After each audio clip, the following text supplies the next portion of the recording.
Hi everybody, it's Mike Kennedy, Vermont Bar Council. Welcome to Friday. This is the last video I'm recording in connection with National Lawyer Wellbeing Week. If you're not familiar with that, here's what it is. It's going on this week. It was conceived by several different groups within the profession, mainly the National Task Force on Lawyer Wellbeing, the ABA's Commission on Lawyer Assistance Programs, and the Wellness Committee of the ABA's Law Practice Division.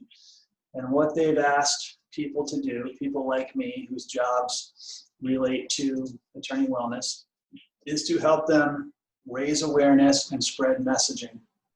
The particular message being that, yes, we need to help those who are having behavioral health issues that impact their ability to practice, but we also need to be proactive about wellness and well-being and make sure we're constantly working on our own. Each day has been a different theme, different aspect of wellness. Today's is emotional intelligence and how that impacts our wellness. It is a topic that is well outside my lane. I could talk about the rules of professional conduct all weekend. But who would want to do that? Legal ethics all weekend? Come on. Emotional intelligence and emotional IQs, things we're going to be talking about in just a minute, way outside what I do, way outside what I know.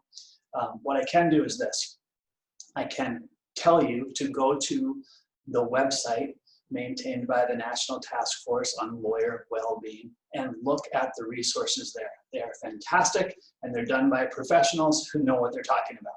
I can also repeat to you a couple of the things that I read from that website today, and I can share with you a thought, a concept that I used a lot when I was coaching high school basketball, which is why I have a whiteboard out, because high school coaches, any coach, spends a lot of time drawing on boards like this, often looks exactly like this, arrows and flow charts and X's and O's.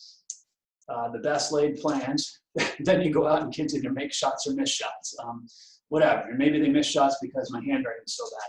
But anyway, here's what we're going to do. I'm going to try to summarize a couple of the thoughts that the organizers have asked us to talk about, and then I'm going to give you a specific thought based on my own personal experiences.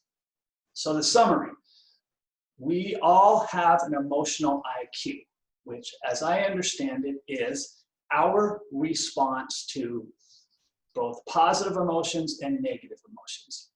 And we need to be aware of that we have emotions and that we have a response to them. And the higher our emotional IQ, the better. Specific to this week, it goes to your wellness. Also, the better because of this. The data and the professionals will tell you that people with high emotional IQs tend to be better at communication, time management, and conflict resolution.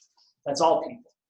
If you think about it, communication, time management, and conflict resolution, pretty good trait or key traits when it comes to practicing law.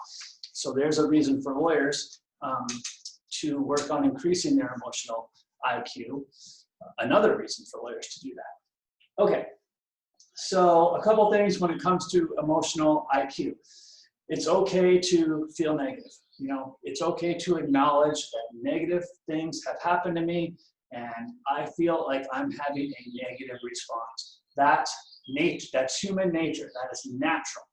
And what we have to get past is being those lawyers who try to bury our emotions and internalize them instead of accepting them and then working on a response to them.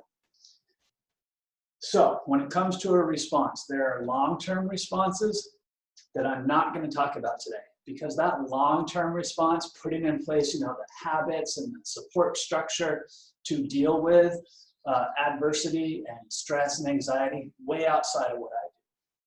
All I want to mention there is this, that if you are feeling overwhelmed and you need help, getting help is okay.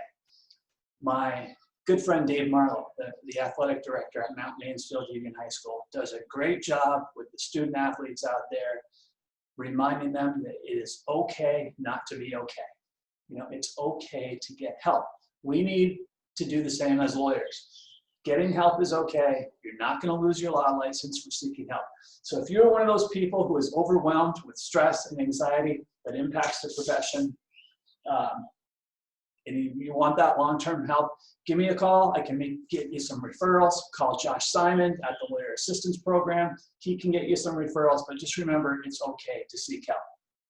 I want to talk today about more short-term responses, you know, things that might coping with or responding to in a positive way, the things that give us negative emotions during the course of a workday. And there I want to talk about the word control. So, and this is where my coaching experience comes in. We cannot control a lot of what happens to us. So we know negative things are going to happen. Often we can't control them. We cannot stop them from happening to us. What we can control and work on getting better at controlling, increasing our emotional intelligence, is our response when the negative things happen. And win is a phrase we used to use with our players. And it doesn't mean win the basketball game. It means, although that would have been nice if I had done that more often. What it means is what's important now.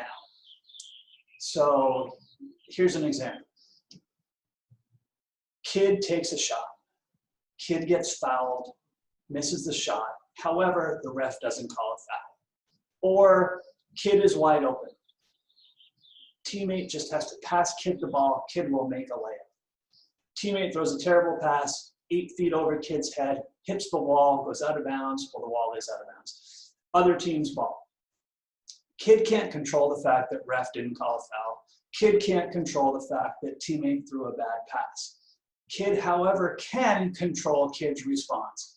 So what's important now is not screaming at the referee, it's getting back on defense.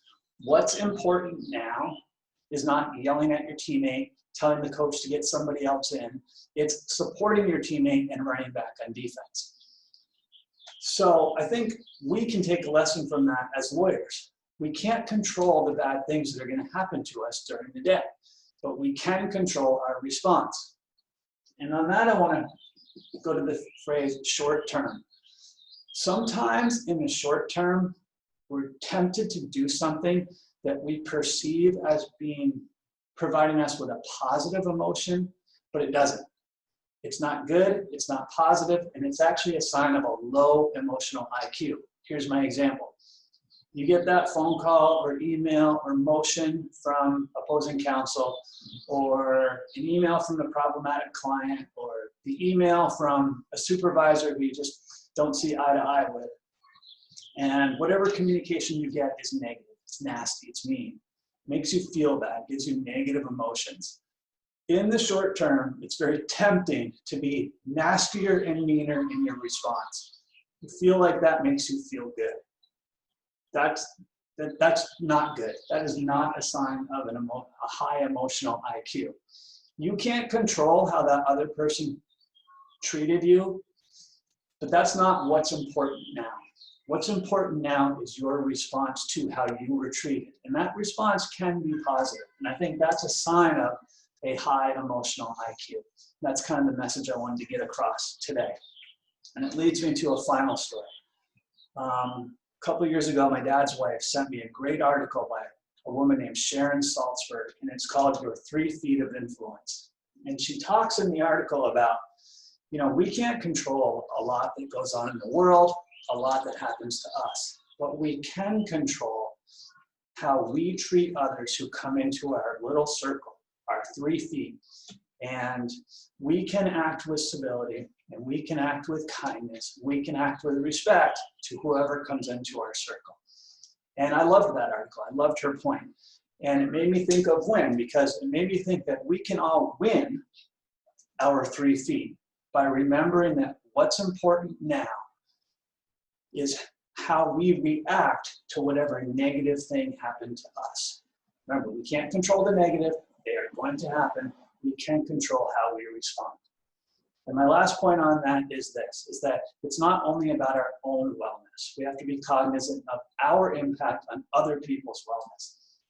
those are the professionals will tell you that long-term, when you're building those support structures, you need to find 3 to 5 good things to counteract every single of the bad things, because bad and negative are strong. So you need to really outweigh them, not just balance them out. And that made me realize that those people who come into our circle, our 3 feet, they're carrying their own baggage. You know, they may have a lot of bad going on. So not only do we have to control our reaction to what we can't control about them, but maybe our positive reaction is one of the 3 to 5 things that they need to increase their own wellness. And I think that's how that all interacts together. Anyway, that's my point for the day. Maybe it wasn't even a point, maybe it's pointless, I hope not. Thanks for listening to all the different messages I've tried to spread this week, or convey this week. In particular, yesterday's theme was social wellness and connecting outside the practice of law.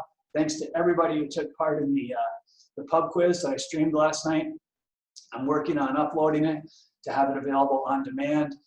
And I guess that's it. Hope you all have a great weekend, and thanks for checking out the garage again today. Bye-bye.